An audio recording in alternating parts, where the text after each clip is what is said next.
Hello, unlimited friends. Today I want to talk to you about something really important. You are not your mind. You heard me. You are not your mind. A lot of times we identify ourselves as the personality that resides in our mind. We are who we become because of the thoughts that we think. And that is deceiving.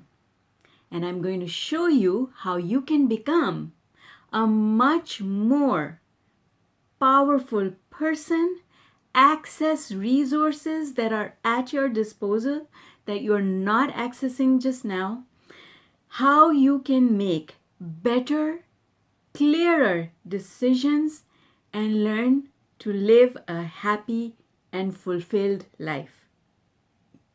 Hi, I'm ZMAHOON from ZMAHOON.com, and on this channel we talk about anything and everything that has to do with the law of attraction and using it to create an unlimited life. So let's get back to it. You are not your mind. So who are you and what is your mind, right? Okay.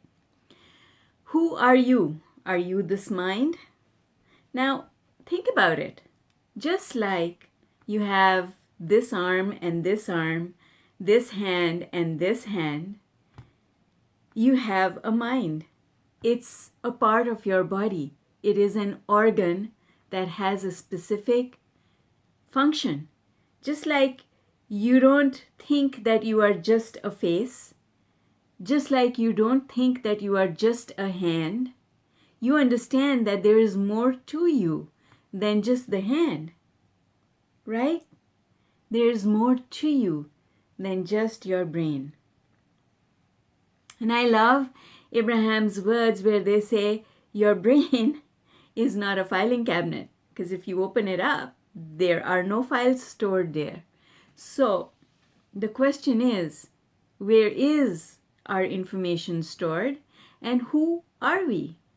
Well, Abraham says that we are an extension of Source and that there is a greater part of us. What is the greater part of us? Source, the universe. Because we are like a ray of sunshine coming from the sun into this physical form, which we call our body. So who am I? Am I just this physical body? Or am I also the sun? I'm also the sun, and I have access to all the resources and the power of the sun because I am an extension of the sun. I am connected to it all the time. And I can draw energy and information from it. In fact, all information is stored there. We collect it.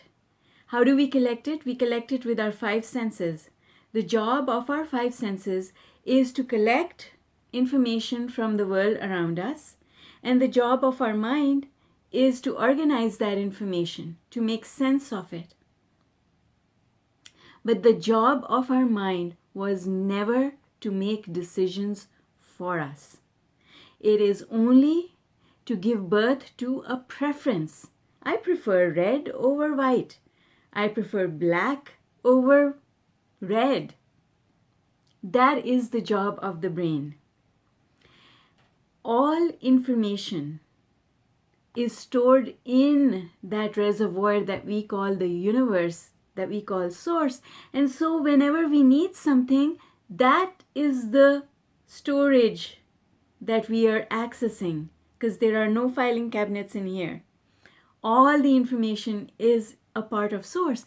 And that is so exciting to understand, because that's the reason why two people at opposite ends of the world who have never seen each other's research come up with the same invention at the same time.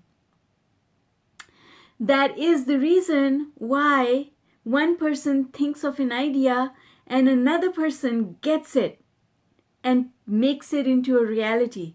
Because this person gave birth to it, that idea went into Source And now this person has got it from there and is acting on it. Source is where all information resides. The universe is the keeper of all knowledge and all information, and we access it from there as and when we need it. And we can access, we have different levels of access. Yes, we have different levels of access. And the level that we access, I'm looking for my emotional scale. Where did I put it? Oh, I don't know where I put it. Hang on one second. All right. I don't know where it is, but that's okay. I'll use a pen instead.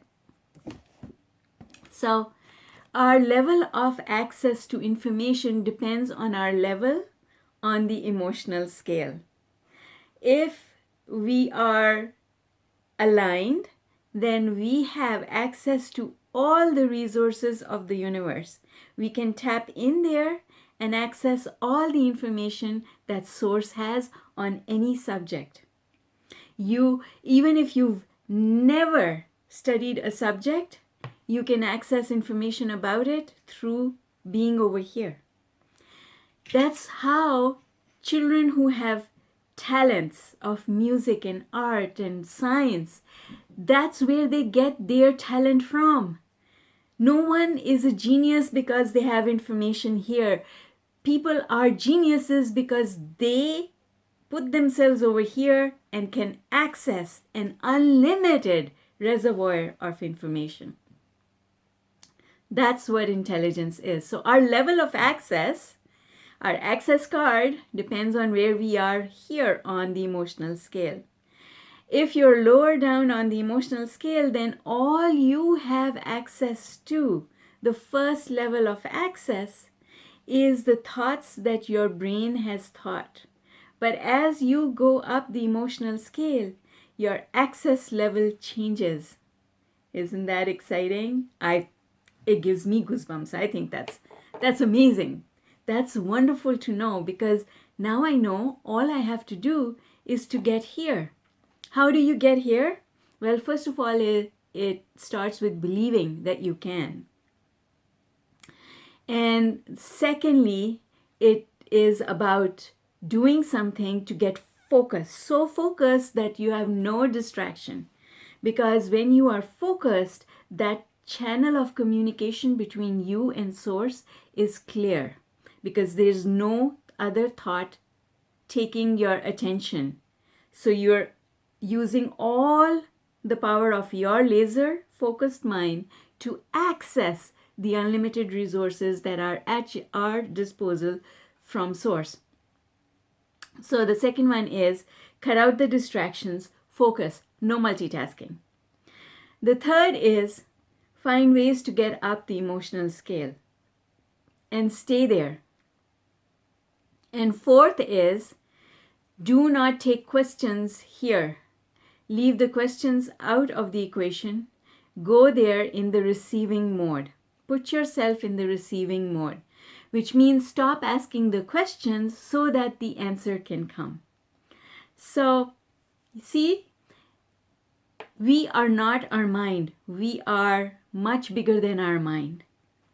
Our mind is just the first level of access to information. And I like saying that it is the difference between the forest and the trees. Our mind is looking at the trees. So it has the ground level view of what is happening in our lives. Whereas source has the bird's eye view, and source sees the forest. So you actually need both views. This view, the view of the trees, and the view of the forest, in order to make the best decisions. And that's why I say we need heart and mind alignment. Aligning, accessing both this and what we see with our logic. Both logical mind and emotional mind. Both united together, heart and mind alignment is what leads to the best decisions. Now, I have a course called the Heart and Mind Alignment Method, and if you're interested, the course runs over 4 weeks and it is taught live in live question and answer sessions combined with pre-recorded video material and a workbook. So if you're interested in finding out more about the course, click on the link below in the comments as well as in the description. So I hope you found this discussion useful. If you did, comment below. I am not my mind. I am not my mind. I am not my mind. I am way more than my mind. I am heart and mind. I am non-physical and physical. I am source and I have access. I have an access card and my level of access changes based on how aligned I am. That's all I have for you today, folks. I hope you found this useful, and if you did, please give me a like before you leave, and do click on that notification bell so that I can invite you back to my next video. Take care. Bye for now.